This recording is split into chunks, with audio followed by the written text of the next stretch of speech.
Morning welcome to V3 news లక్ష్యం సమాజహితం. నేను Emilia బులెటిన్లో ముందుగా హెడ్లైన్స్ చూద్దాం. రాష్ట్ర ఐటీ శాఖ ప్రగతి నివేదికను విడుదల చేసిన మంత్రి కేటీఆర్. ఎగుమతుల్లో జాతీయ సగటు కన్నా తెలంగాణ అపూర్వ ప్రగతి సాధించిందన్న కేటీఆర్. అయ్యన్న పాత్రుడిపై ధ్వజమెత్తిన ఏపీ మహిళా commissioner chairperson Vasireddy Padma. TDP నేతలకు ధైర్యం ఉంటే అయ్యన్నని సస్పెండ్ చేయాలని వ్యాఖ్య.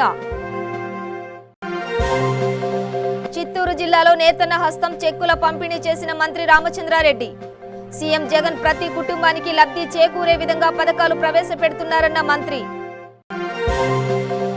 హరితహారం సన్నద్ధతపై పీసీసీఎఫ్ఆర్ శోభ వీడియో కాన్ఫరెన్స్. హరితహారం పురోగతిపై హ్యాండ్బుక్ ను సిద్ధం చేయాలని ఆదేశాలు. ఆర్బీకే సేవలపై ఏపీ మంత్రి కన్నబాబు సమీక్ష. రైతు భరోసా కేంద్రాలపై రైతులకు అవగాహన కల్పించాలని సూచన. డీటెయిల్స్ చూసే రాష్ట్ర ఐటీ శాఖ ప్రగతి నివేదికను మంత్రి కేటీఆర్ విడుదల చేశారు. తెలంగాణ ఐటీ రంగం ఏటా గణనీయమైన వృద్ధిని సాధిస్తూ కోట్లాది రూపాయల ఎగుమతులతో పాటు వేల మందికి ఉపాధి కల్పిస్తోంది. ప్రపంచ ప్రఖ్యాతిగాంచిన కంపెనీలను ఆకర్షిస్తూ ఐటీ పెట్టుబడులకు చిరునామాగా నిలుస్తుందని ప్రభుత్వ గణాంకాలు స్పష్టం చేస్తున్నాయి. ఈ సందర్భంగా మంత్రి మాట్లాడుతూ రాష్ట్ర ఐటీ రంగం అద్భుతమైన ప్రగతిని సాధించిందని చెప్పారు. ముఖ్యంగా ఎగుమతుల్లో జాతీయ సగటు కన్నా తెలంగాణ అపూర్వ ప్రగతిని సాధించిందని తెలిపారు. ఐటీ శాఖ పరిధిలో ఉన్న వివిధ విభాగాలకు సంబంధించిన పురోగతిని ఈ నివేదికలో ఉంచినట్టు తెలిపారు. జాతీయ సగటు 8.9%తో పోల్చితే తెలంగాణ ఐటీ సంబంధిత ఎగుమతులు 17.97%గా ఉన్నాయని చెప్పారు. దీనితో పాటు 2019-2020 ఆర్థిక సంవత్సరంలో రాష్ట్రానికి ఐటీ రంగంలో పలు భారీ పెట్టుబడులు వచ్చాయని తెలిపారు. టీడీపీ నేత అయ్యన్న పాత్రుడిని అరెస్టు చేస్తామని ఆంధ్రప్రదేశ్ రాష్ట్ర మహిళా కమిషనర్ చైర్పర్సన్ వాసిరెడ్డి పద్మ తెలిపారు. టీడీపీ నేతలకు ధైర్యం ఉంటే అయ్యన్నని పార్టీ నుంచి సస్పెండ్ చేయాలని ఆరోపించారు. ఆమె విజయవాడలో మీడియాతో మాట్లాడుతూ నర్సీపట్నం మున్సిపల్ కమిషనర్ తోట కృష్ణవేణితో అయ్యన్న అవమానకరంగా మాట్లాడారని, ఆడియో వీడియో సాక్షిగా పట్టుబడ్డారని అన్నారు. మహిళల పట్ల అనుచిత వ్యాఖ్యలు చేసిన వ్యక్తిపై నిర్భయ చట్టం కింద కేసు పెడితే వెనకేసుకొస్తారా అని మండిపడ్డారు. రాజకీయ దురుద్దేశంతో కేసులు పెడుతున్నారని మాజీ ముఖ్యమంత్రి చంద్రబాబు గవర్నర్కు ఫిర్యాదు చేయడం సరైంది కాదని తీవ్ర స్థాయిలో ధ్వజమెత్తారు. ఈ కేసులో అయ్యన్నను అరెస్టు చేస్తామని, బాధితులకు అండగా ఉంటామని పేర్కొన్నారు. అందరికీ నమస్కారం. అనకాపల్లి మున్సిపల్ కమిషనర్ మీద తెలుగుదేశం పార్టీకి సంబంధించినటువంటి మాజీ మంత్రి, సీనియర్ నాయకుడు అయినటువంటి చింతకాయల అయ్యన్న పాత్రుడు గారు మహిళా లోకమే కాదు సభ్య సమాజమే తలదించుకునేటటువంటి విధంగా చాలా అసభ్యంగా దూషించినటువంటి ఘటన జరిగి 4-5 రోజులు గడుస్తోంది. ఈ ఘటనని మహిళా కమిషన్ చాలా సీరియస్గా తీసుకుంటోంది. సుమోటోగా తీసుకోవడమే కాకుండా ఈరోజు ఎస్పీ గారితో, అదేవిధంగా కలెక్టర్ తోటి, ఎవరైతే బాధిత అధికారి ఉన్నారో మహిళా అధికారి, ఆమెతో కూడా మాట్లాడడం జరిగింది. నిర్భయ కేసు కింద, చట్టం కింద ఇవాళ అయ్యన్న పాత్రుడు గారి మీద కేసు బుక్ చేశారు. అయితే అరెస్టుకు జాప్యం ఎందుకు జరుగుతోంది అనేటటువంటిది మహిళా కమిషన్ ఈరోజు ఎస్పీ గారిని ప్రశ్నిస్తే, ఇన్వెస్టిగేషన్ జరుగుతోంది, దాదాపు అయిపోయింది, కంప్లీట్ అయింది అనేటటువంటిది చెప్పడం జరిగింది. ఒక్కటే ఇందులో ఇవాళ అయ్యన్న పాత్రుడు గారు ఎవరు, అయ్యన్న పాత్రుడు గారి పొలిటికల్ బ్యాక్గ్రౌండ్ ఏంటి, అయ్యన్న పాత్రుడు గారు ఎంత సీనియర్ నాయకుడు, అయ్యన్న పాత్రుడు గారు ఎన్ని శాఖలకి మంత్రిత్వం వహించారు, లేకపోతే చక్రాలు ఎలా తిప్పారు, బొంగరాలు ఎలా తిప్పారు అనేటటువంటిది చూడాలా. ఒక మహిళా అధికారి పట్ల ఇంత చులకన భావంతో, మహిళ కాబట్టి బతికిపోయావు, నిన్ను బట్టలిప్పి కొడితే ఎక్కడుంటావు అనేటటువంటి పద్ధతిలో మాట్లాడినటువంటి ఒక పొలిటీషియన్ని మనం సహించడం అనేటటువంటిది కరెక్టేనా అని ఈరోజు మొత్తం సమాజాన్ని ఆలోచించమని మహిళా కమిషన్ కోరుతుంది. రాజకీయాలు పక్కన పెట్టండి. ఈరోజు సాక్షాత్తు తెలుగుదేశం పార్టీ అధినేత, ముఖ్యమంత్రిగా పనిచేసినటువంటి, సుదీర్ఘ రాజకీయ అనుభవం ఉందని చెప్పుకునేటటువంటి చంద్రబాబు నాయుడు గారు గవర్నర్ గారిని కలిసి ఒక రాజకీయ కుట్రగా జరుగుతోంది అయ్యన్న పాత్రుడి మీద అనేటటువంటి ఫిర్యాదు చేయడం అనేటటువంటిది ఇది ఏ నీతి అని చెప్పి అడుగుతూ ఉన్నాం. సాక్షాత్తు ఆడియో వీడియోలతో దొరికిపోయాడు అయ్యన్న పాత్రుడు. ఆయన మాటలేంటో చాలా స్పష్టంగా ఉన్నాయి. ఒక మహిళా అధికారిని, మున్సిపల్ కమిషనర్ స్థాయిలో ఉన్నటువంటి ఒక మహిళా అధికారిని బట్టలిప్పి కొట్టాలి అనేటటువంటి పద్ధతిలో మాట్లాడిన తర్వాత అతన్ని వెనకేసుకురావడం, ఇది ఏమి రాజకీయం అని చెప్పి అడుగుతున్నాం. ఏపీ ముఖ్యమంత్రి జగన్మోహన్ రెడ్డి క్యాంప్ కార్యాలయం నుండి వైఎస్ఆర్ నేతన్న హస్తం రెండో విడతలో భాగంగా తిరుపతి ఆర్డీఓ కార్యాలయం నుండి మంత్రి రామచంద్రారెడ్డి వీడియో కాన్ఫరెన్స్ లో పాల్గొన్నారు. ఈ సందర్భంగా చిత్తూరు జిల్లాలో 8,000 పైగా వైఎస్ఆర్ నేతన్న హస్తం లబ్ధిదారులకు చెక్కులను పంపిణీ చేశారు. అనంతరం మంత్రి మీడియాతో మాట్లాడుతూ రాష్ట్రంలో ఆర్థిక మాధ్యమంలో ఉన్న గతంలో ఏ ప్రభుత్వం చేయని విధంగా వైఎస్ జగన్ చేనేత కార్మికులకు అండగా ఉన్నారని కొనియాడారు. వైసీపీ అధికారంలోకి వచ్చిన తర్వాత రాష్ట్రంలో ప్రతి కుటుంబానికి లబ్ధి చేకూరే విధంగా సంక్షేమ పథకాలు ప్రవేశపెడుతున్నారని తెలిపారు. జగన్మోహన్ రెడ్డి గారి ఆధ్వర్యంలో ఈ నేతన్న నేస్తామని చెప్పి ఏదైతే గత డిసెంబర్లో మొదటి విడత ఇచ్చారో, మరి ఈ ఆర్థిక సంవత్సరంలో ఈరోజు ఇవ్వబడతా ఉంది. మన జిల్లాలో దాదాపు 8,301 లబ్ధిదారులకు 19,92,24,24,000 చెల్లించడం జరుగుతూ ఉంది. మరి గతంలో ఎప్పుడూ లేని విధంగా చేనేత కార్మికులను, చేనేత కుటుంబాలను గుర్తించిన ఘనత మన ముఖ్యమంత్రి గారిది. ఈరోజు రాష్ట్ర వ్యాప్తంగా అన్ని వర్గాలు కూడా ఎంతో సంతోషంగా ఉన్నాయి. ప్రధానంగా గతంలో ప్రభుత్వాలలో అంతా కూడా ఈ చేనేత కార్మికుల ఆత్మహత్యలు మనం చూస్తూ ఉన్నాం. చాలా దుర్భరంగా ఉండేది వాళ్ళ కుటుంబ పరిస్థితి. ఈరోజు రకరకాల ప్రభుత్వం ఇచ్చే రకరకాల సంక్షేమ పథకాల ద్వారా ప్రతి కుటుంబానికి కూడా దాదాపు 4 లక్షల నుంచి 5 లక్షల దాకా ప్రతి సంవత్సరం కూడా వచ్చే పరిస్థితి ఈరోజు ఏర్పడింది. అంచేతే వారందరూ కూడా తిరిగి మళ్ళా వలస వెళ్ళిపోయి ఎక్కడెక్కడ సెటిల్ అయినారు. వాళ్ళందరూ కూడా మళ్ళా మన రాష్ట్రానికి విచ్చేసి గ్రామాలలో స్థిరపడి ఈ చేనేత కట్టుబడి ఈరోజు అందరూ కూడా తిరిగి ఇక్కడ పనిచేస్తూ ఉన్నారు. ఆ విధంగా చేయడం వల్లే ఈరోజు మన జిల్లాలోనే దాదాపు కొంచెం తక్కువ 20 కోట్ల రూపాయలు ఇచ్చారంటే ఇది చాలా పెద్ద మొత్తం.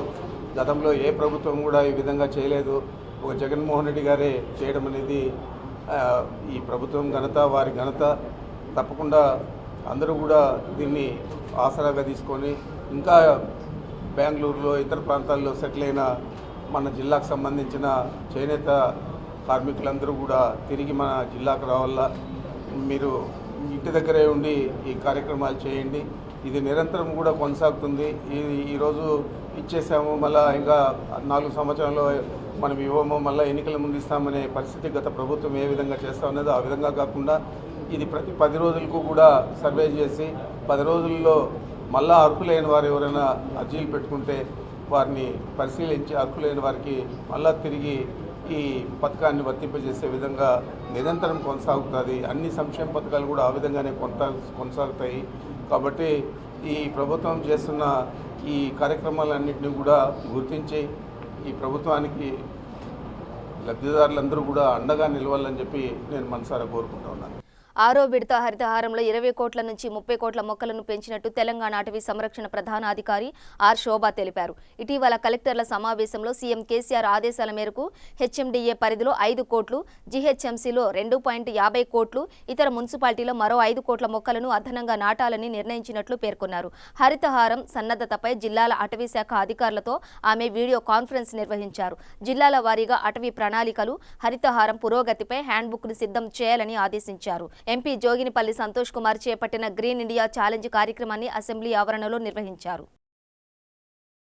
ఏపీ రాష్ట్ర ప్రభుత్వం ఎంతో ప్రతిష్టాత్మకంగా ప్రారంభించిన రైతు భరోసా కేంద్రాల్లో అందిస్తున్న సేవలపై రైతులకు అవగాహన కల్పించాలని, విస్తృత ప్రచారం నిర్వహించాలని వ్యవసాయ శాఖ మంత్రి కురసాల కన్నబాబు అధికారులను ఆదేశించారు.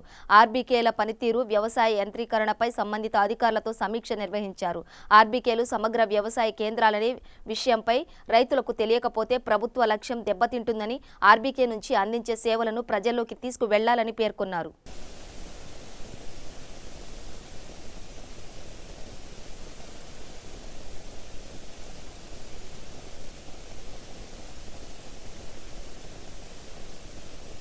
మాజీ సీఎల్పీ నేత కాంగ్రెస్ సీనియర్ నాయకులు కుందూరు జానారెడ్డి జన్మదిన వేడుకలను నల్గొండ జిల్లా హాలియాలో యువజన కాంగ్రెస్ నాయకులు ఘనంగా జరుపుకున్నారు. ముందుగా మొక్కలు నాటి అనంతరం రక్తదానం చేశారు.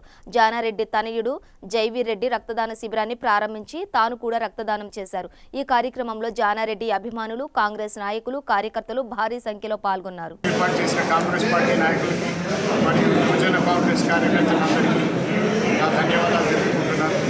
అదేవిధంగా మన బార్డర్లో జరిగిన ఉదంతాన్ని చేతిలో చనిపోయిన మన తెలంగాణ ముద్దుబిడ్డ అయిన సంతోష్ బాబు గారి శ్రద్ధాంజలి ఘటిస్తూ వారి ఫ్యామిలీకి నా సానుభూతిని తెలియజేసుకుంటున్నాను. అదేవిధంగా తెలంగాణ ప్రభుత్వం ప్రకటించిన విధానాన్ని నిర్ణయాన్ని స్వాగతిస్తున్నాను.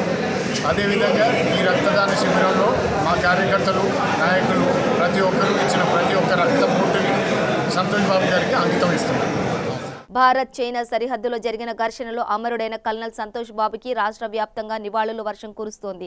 ఖమ్మం ఆర్యవైశ్య యువత ఆధ్వర్యంలో సంతోష్ బాబు చిత్రపటానికి పూలమాలలు వేసి నివాళులు అర్పించారు. ఈ కార్యక్రమంలో ఆర్యవైశ్య యువకులు పెద్ద ఎత్తున పాల్గొన్నారు. ముందుగా ఖమ్మం పట్టణ ప్రజలందరికీ నమస్కారం. ఈరోజు ఖమ్మం నగర ఆర్యవైశ్య యువత ఆధ్వర్యంలో ఏదైతే మన చైనా ఇండియా బోర్డర్లో జరిగినటువంటి దాడిలో అశ్వులు బారినటువంటి వీర సైనికులు ఈ రోజున ఖమ్మం నగర ఆర్యవైశ్య యువత ఆధ్వర్యంలో నివాళులు అర్పించడం జరుగుతుంది. 20 మంది సైనికులకి. అదేవిధంగా ఏదైతే మా ఆర్యవైశ్య కులం గర్వించదగ్గటువంటి వీరుడు సైనికుడు అయినటువంటి కల్నల్ సంతోష్ బాబు గారు అమరులైన విషయం మీ అందరికీ తెలిసిందే. వారిని స్మరించుకుంటూ ఈ రోజున ఇక్కడ ఈ వాసవి అమ్మవారి టెంపుల్లో ఉన్నటువంటి భజన మందిరంలో ఈ కార్యక్రమం నిర్వహించడం జరుగుతుంది. ఈ కార్యక్రమాన్ని కూడా పెద్ద ఎత్తున ఖమ్మంలో ఉన్నటువంటి యువత ఆర్యవైశ్య యువకులందరూ కూడా పెద్ద ఎత్తున హాజరయ్యి వారికి నివాళులు అర్పించడం జరిగింది. ఏదైనా సంతోష్ బాబు గారు వారు నిజంగా దేశం కోసం ప్రాణాలు అర్పించినటువంటి గొప్ప వ్యక్తి. ఎందుకంటే గతంలో చూసినాం కంచాయిలో చేసినటువంటి వ్యాఖ్యలు ఈ రోజున అతనే బాధపడేటువంటి విధంగా మా దాంట్లో అప్పటి నుంచి కూడా సైనికులు ఉన్నారు. దేశం కోసం ప్రాణాలు అర్పించినటువంటి వీర సైనికులు మా ఆర్యవైశ్య కులంలో కూడా పుట్టినారనేటువంటి వాస్తవం ఈ రోజున వాళ్ళందరికీ కనువింపైంది. ఏదైతే ఆ కుటుంబం కూడా మొన్న ఇచ్చినటువంటి చనిపోయిన తర్వాత వారి కుటుంబం ఏదైతే చెప్పినారో దేశం కోసం నా కొడుకు చనిపోయినా కానీ దేశం కోసం నా కొడుకు ప్రాణాలు అనేటువంటి మాట ఏదైతే ఉందో చాలా సంతోషపడుతున్నట్టు వాళ్ళ అమ్మగారు చెప్పినటువంటి ఆ మాట యావత్ భారతదేశం గర్వించదగ్గ మాట.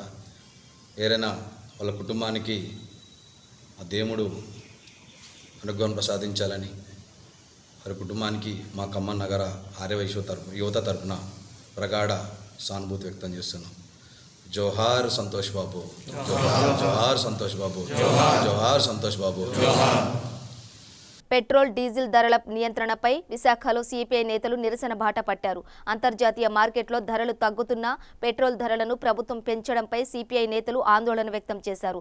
జీవీఎంసీ గాంధీ విగ్రహం వద్ద చేపట్టిన నిరసన కార్యక్రమంలో సిపిఐ నేతలు పాల్గొన్నారు. గతంలో బీజేపీ ధరల నియంత్రణలో ఇచ్చిన హామీలను అమలు చేయాలని డిమాండ్ చేశారు. ప్రతిపక్షంలో బీజేపీ ఉన్నప్పుడు పెట్రోల్ ధరలపై దేశవ్యాప్తంగా నిరసన కార్యక్రమాలు చేపట్టిందని గుర్తు చేశారు. ఇప్పుడు అధికారంలోకి రాగానే ధరలను పెంచడంపై ఆవేదన వ్యక్తం చేశారు. వెంటనే పెంచిన ధరలను నియంత్రించేలా తగిన చర్యలు తీసుకోవాలని డిమాండ్ చేశారు.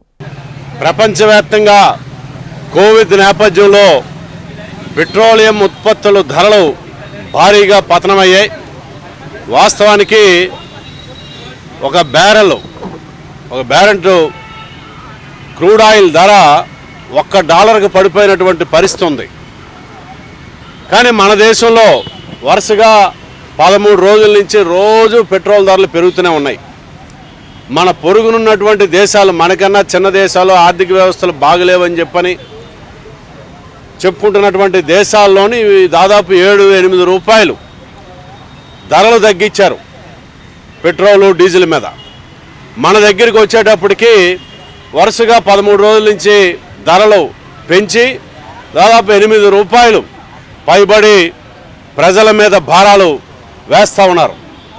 అలా పెట్రోలియం ఉత్పత్తుల ధరలు అంతర్జాతీయ మార్కెట్తో అనుసంధానం చేస్తున్నప్పుడు పాలకులు చెప్పింది ఏంటి? మేము అలా అనుసంధానం చేయకపోవడం వలన వినియోగదారులు నష్టపోతూ ఉన్నారు. ఎందుకని ఉత్పత్తులు ఎప్పుడు పెరిగినప్పుడు పెంచుతాం, తగ్గినప్పుడు తగ్గిస్తామని చెప్పని చెప్పి అధికారంలోకి వచ్చారు. గతంలో ప్రతిపక్షంలో ఉన్నప్పుడు బీజేపీ వారు దేశవ్యాప్తంగా ఆందోళన చేశారు. ఆ రోజు 60 రూపాయలు లీటర్ పెట్రోల్ ధర ఉంది. దాదాపు $140 ధరలో క్రూడ్ ఆయిల్ ఒక బ్యారెల్ ఉంది, $140. ఈ రోజుని $30 క్రూడ్ ఆయిల్ ధర ఉంటే పెట్రోల్ ధర 80 రూపాయలు దాటింది. అంటే మీరు ఏ రకమైనటువంటి పరిపాలన ఇస్తూ ఉన్నారు? ప్రజల్ని దృష్టిలో పెట్టుకొని మీరు పరిపాలన చేస్తూ ఉన్నారా, లేకపోతే మీ యొక్క స్వీయ ప్రయోజనాల కోసం అధికారంలోకి వచ్చారా అని చెప్పన్నది అనుమానాలు కలుగుతూ ఉన్నాయి. మన దగ్గర నరేంద్ర మోడీ అధికారంలోకి వచ్చిన తర్వాత వరుసగా పెట్రోలు డీజిల్ మీద ఎక్సైజ్ డ్యూటీ కానివ్వండి, అలాగే రాష్ట్ర ప్రభుత్వాలు వారి యొక్క వ్యాట్ కానీ విపరీతంగా పెంచుకున్నారు. ఈరోజు పెట్రోలు మనం కొంటున్నటువంటి ధరలో 3 వంతుల్లో 2 వంతులు పన్నుల రూపంలోనే ప్రభుత్వాలకు, అది కేంద్రం కానివ్వండి రాష్ట్ర ప్రభుత్వాలకు కానివ్వండి వస్తూ ఉంది. ఇప్పటికైనా ప్రభుత్వం సహేతుకంగా ఆలోచన చేసి పెట్రోలియం ఉత్పత్తుల ధరలు ఆ రోజు అంతర్జాతీయ మార్కెట్తో అనుసంధానం చేసినప్పుడు ఏదైతే హామీ ఇచ్చారో దేశ ప్రజలకి ఆ హామీని నిలబెట్టుకోవాలి. పెట్రోలియం ఉత్పత్తుల ధరలు పెరగనీయకుండా నియంత్రించాలి, మరింత తగ్గించాలని చెప్పని సిపిఐ డిమాండ్ చేస్తూ దేశవ్యాప్తంగా ఈ ఆందోళన చేస్తూ ఉన్నాం. ఈరోజు పెట్రోలియం ఉత్పత్తుల ధరలు పెరగడం అంటే ఇదేదో బళ్ళు మీద వెళ్ళే వాళ్ళకే కాదు. కోవిడ్ నేపథ్యంలో ప్రజా రవాణా స్తంభించిపోయింది. ప్రజలు ఎక్కడికైనా వెళ్ళాలనంటే సొంత వాహనాల మీద ప్రయాణం చేయాల్సినటువంటి పరిస్థితి వస్తుంది. జగిత్యాల జిల్లా వాలంటీర్స్ సొసైటీ ఆధ్వర్యంలో దాతలు జక్కుల లత సహకారంతో ఇటిక్యాల గ్రామంలోని నివేదిత వృద్ధాశ్రమంలో పండ్లు, బిస్కెట్లు, మాస్కులు, శానిటైజర్లు, బ్రెడ్ ప్యాకెట్లు పంపిణీ చేశారు. ఈ కార్యక్రమంలో సొసైటీ అధ్యక్షురాలు మెన్నేని నీలిమ, ఉపాధ్యక్షులు సజ్జనపు రాజమౌళి, మల్లాపూర్ మండల కమిటీ అధ్యక్షులు దేవే మల్లయ్య, తోటే శ్రీనివాస్, లయన్స్ క్లబ్ అధ్యక్షులు రుద్ర రాంప్రసాద్ తదితరులు పాల్గొన్నారు. గ్రామంలోని విద్యా వృద్ధాశ్రమంలో జిల్లా వాలంటీర్ సొసైటీ మరియు లయన్స్ క్లబ్ ఆఫ్ మల్లాపూర్ వారి ఆధ్వర్యంలో వృద్ధులకు పండ్లు, శానిటైజర్స్, మాస్కులు పంపిణీ చేయడం జరిగింది. అలాగే వృద్ధులకు మేము విన్నంటి ఉంటామని చెప్పి లయన్స్ క్లబ్ తరఫున అందుబాటులో మా పెద్దలు గౌరవనీయుల ఉపాధ్యక్షులు తోట శ్రీనివాస్ గారు, ఫౌండర్ మల్లయ్య గారు, ఎంపీటీసీ రామరెడ్డి గారు, రాఘవపేట్ యువ నాయకుడు మల్లేష్ గారు అందుబాటులో ఉంటారని ఎల్లవెల్లలా వృద్ధులకు మేము కోరుతున్నాం. అలాగే వృద్ధులకు ఇప్పటికే ఇంతకుముందు మేము దుప్పట్లు కూడా పంపిణీ చేసినాం మా పుట్టినరోజు ముత్యాల శంకర్ పుట్టినరోజుకు. అలాగే మేము ఎల్లవేళ ప్రతి శనివారం వీళ్ళకు ఫ్రూట్స్ కూడా పంపిణీ చేస్తాము. మా మల్లయ్య గారు ఇప్పుడే మాట ఇచ్చారు, ప్రతి శనివారం పంపిస్తాం. ప్రతి శనివారం వీక్లో మీకు ఫ్రూట్స్ కానీ మీకు ఏ విధంగా ఉన్నా కానీ మాకు ఫోన్ చేస్తే మేము మీకు అందుబాటులో ఉంటామని చెప్పి మేము కోరుకుంటున్నాం. థ్యాంక్ యూ, ధన్యవాదాలు, శుభాకాంక్షలు. నిర్మల్ జిల్లా తానూరు మండల కేంద్రంలో చేపట్టిన అభివృద్ధి పనులను భైంసా డివిజన్ డిఎల్పిఓ శివకృష్ణ పర్యవేక్షించారు. తాను గ్రామంలో డంపింగ్ యార్డ్ వద్ద నిర్మించిన షెడ్డును పరిశీలించారు. పనులను త్వరితగతిలో పూర్తి చేయాలని ఆదేశించారు. షెడ్డు ముందర ఉన్న ఖాళీ స్థలంలో మొక్కలు నాటేందుకు తవ్విన గుంతలు పరిశీలించారు. వర్షాకాల ప్రారంభం దృష్ట్యా సీజనల్ వ్యాధులు రాకుండా తగు జాగ్రత్తలు పాటించాలని, బోరుబావుల వద్ద క్లోరినేషన్ చేయాలని అన్నారు. ఈ కార్యక్రమంలో మండల పంచాయతీ అధికారి సురేష్ బాబు, తానూరు కార్యదర్శి షఫీక్, వడ్డాం సర్పంచ్ తదితరులు పాల్గొన్నారు. గ్రామ పంచాయతీ సందర్శనలో భాగంగా తానూరు గ్రామ పంచాయతీ సందర్శించడం జరిగింది. దాంట్లో భాగంగా ఈరోజు పంచాయతీ సీజనల్ వ్యాధులు కాకుండా అదేవిధంగా కరోనా కట్టడిలో భాగంగా గ్రామ పంచాయతీలో శానిటేషన్ పారిశుద్ధ్యం నిర్వహించాలని చెప్పేసి పంచాయతీ సెక్రటరీలకు కానీ అదేవిధంగా సర్పంచ్లకు కానీ ఇన్స్ట్రక్షన్స్ ఇవ్వడం జరిగింది. దాంట్లో భాగంగా విజిట్ చేయడం జరుగుతుంది. ఈరోజు ఈ తానూరు గ్రామ పంచాయతీలో ఈ డంపింగ్ యార్డ్ ఏదైతే ఉందో డంపింగ్ యార్డ్ సరౌండింగ్ అంతా కూడా చెట్టు నాటించడం, దాంతోపాటు ఈ సెగ్రిగేషన్ షెడ్లో రోజువారీగా చెత్త కలెక్షన్ చేస్తూ సెగ్రిగేషన్ షెడ్ యూజ్లోకి తీసుకురావాలని చెప్పడం జరిగింది. అదేవిధంగా సీజనల్ వ్యాధులు లేకుండా బ్లీచింగ్ కానీ లైమ్ కానీ అన్ని గ్రామ పంచాయతీలో నేను కూడా రిక్వైర్మెంట్ ఉంటే బ్లీచింగ్ కానీ స్ప్రెడ్ చేస్తూ ఖాళీలలో ఎక్కడ కూడా వాటర్ స్టాండ్ సీజనల్ చేపడుతుంది. కాబట్టి మరి ప్రభుత్వం ఇస్తున్న అవకాశాన్ని వినియోగించు గ్రామాల ప్రజలకి సీజనల్ వ్యాధులు లేకుండా పకడ్బందమైన చర్యలు తీసుకోవడం జరుగుతుంది. అన్ని గ్రామ పంచాయతీలలో కూడా ఇదే విధమైన పారిశుద్ధ్య కార్యక్రమాలు చేయడం జరుగుతుంది. దాంట్లో భాగంగా ప్రజలందరూ పూర్తి గమనిక ప్రతి ఒక్కరు కూడా వాళ్ళ ఇంటి చుట్టూ వాళ్ళు పరిశుభ్రంగా ఉంచుకుంటారు. దాంతోపాటు గ్రామం కూడా పరిశుభ్రంగా ఉంటుంది. గ్రామ పంచాయతీ ద్వారా అందే చంద్రబాబుకు రాజ్యసభ ఎన్నికల ద్వారా మరోసారి గట్టి ఎదురుదెబ్బ తగిలిందని కోలగట్ల వీరభద్రస్వామి పేర్కొన్నారు. విజయనగరం జెడ్పీ గెస్ట్ హౌస్లో ఆయనతో పాటు ఎమ్మెల్యేలు రాజన్న దొర, అప్పల నరసయ్య, కంబాల జోగులు కరోనా పరీక్షలు చేయించుకున్నారు. అనంతరం కోలగట్ల మాట్లాడుతూ 23 మంది ఎమ్మెల్యేలు ఉంటే కేవలం 17 ఓట్లు మాత్రమే రావడం సొంత పార్టీలో ఉన్న వ్యతిరేకతను స్పష్టం చేస్తుందని అన్నారు.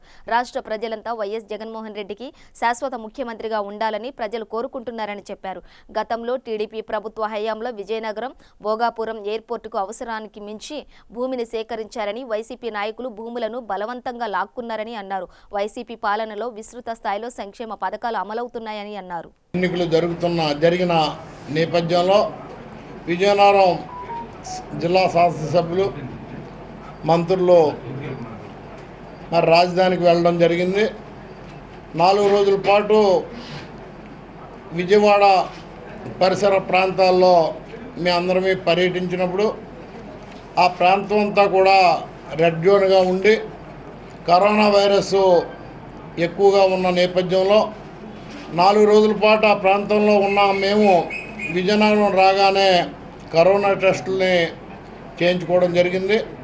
బాధ్యత గల శాసనసభ్యులుగా మేము ప్రజలకి ఒక సందేశం ఇవ్వడం కూడా జరుగుతుంది. ఎందుకంటే శాసనసభ్యులైన మమ్మల్ని టెస్టులు చేయించుకున్నారా చేయించుకోలేదని ఎవరు అడగనప్పటికీ మేము వ్యక్తిగతంగా ముందుకు వచ్చి ఈ టెస్టులు ఎందుకు చేయించుకున్నాము అంటే కరోనా వైరస్ ప్రాణాంతకమైన వ్యాధి కాదు. అది ఒక బయటకు వచ్చినప్పుడు నివారణకి అనేక మార్గాలు ఉన్నాయి. ఈరోజు రాష్ట్రంలో, దేశంలో, ప్రపంచంలో మరణించిన వారి సంఖ్య కంటే తిరిగి కోరుకొని డిశ్చార్జ్ అయిన వారి సంఖ్య ఎక్కువ ఉంది. మేము ప్రజలకు తెలియజేస్తుంది ఏంటంటే ఎవరైనా ఎక్కడికైనా బయట ప్రాంతాలకు వెళ్ళినప్పుడు విజయనగరం రాగానే, ఈ జిల్లాలోకి రాగానే కరోనా టెస్టు చేయించుకోండి. ఒకవేళ మీకు తెలియకుండా కరోనా మీ శరీరంలో ప్రవేశించినట్లయితే ముందు మీ కుటుంబ సభ్యులకి, మీ పరిసర ప్రాంత ప్రజలకి, మీ చుట్టాలు, స్నేహితులకి ఈ కరోనా వైరస్ వచ్చే అవకాశం ఉంది. ఇంకొకటి, కరోనా వైరస్ వ్యాప్తి చెందడానికి పరోక్షంగా కూడా కారకులు అవుతాం కాబట్టి కరోనా టెస్టు చేయించుకోమని, అందునిమిత్తమే మేమందరూ కూడా కరోనా టెస్టులు చేయించుకున్నాం. రాజ్యసభ ఎన్నికల్లో వైఎస్ఆర్ కాంగ్రెస్ పార్టీ అభ్యర్థులు ఘన విజయం సాధించడం జరిగింది. తెలుగుదేశం పార్టీ విషయానికి వస్తే 23 శాసనసభ్యులలో వాళ్ళకు ఉన్నప్పటికీ 17 ఓట్లే రావటం ఈరోజు చంద్రబాబు నాయుడు గారి నాయకత్వాన్ని ఆ పార్టీలోనే ప్రశ్నించే పరిస్థితి వచ్చిందని, కుయుక్త రాజకీయాలు, దొంగ రాజకీయాలు చేసిన చంద్రబాబు నాయుడికి వారి శాసనసభ్యులే తగిన రీతిలో బుద్ధి చెప్పారని, 4 శాసనసభ్యులు ఇన్వాలిడ్ చేయడం, 2 శాసనసభ్యులు వారికి ఓటు వేయకపోవడం చూస్తుంటే రానున్న కాలంలో మిగిలిన శాసనసభ్యులు కూడా చంద్రబాబు నాయుడు నాయకత్వాన్ని ధిక్కరించే పరిస్థితి ఉందని. పెద్దపల్లి జిల్లా మంథని మున్సిపల్ పరిధిలోని గాంధీ చౌక్లోని పుట్ట లింగమ్మ ట్రస్ట్ ఆధ్వర్యంలో ZP chairman Putta Madhu, trust chairman Bittu Srinivas వికలాంగులకు వాహనాలు పంపిణీ చేశారు. ఈ కార్యక్రమంలో సింగిల్ విండో చైర్మన్లు పోదరి సత్యనారాయణ, కొత్త శ్రీనివాస్ తదితర టీఆర్ఎస్ నాయకులు పాల్గొన్నారు.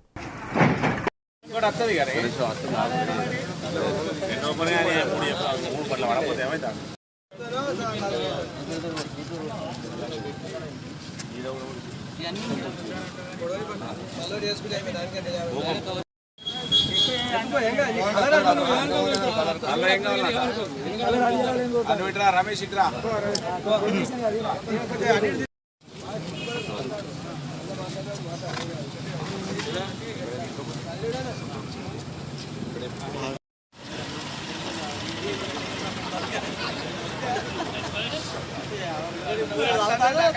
జై తెలంగాణ నాయకత్వం, నాయకత్వం, జై తెలంగాణ.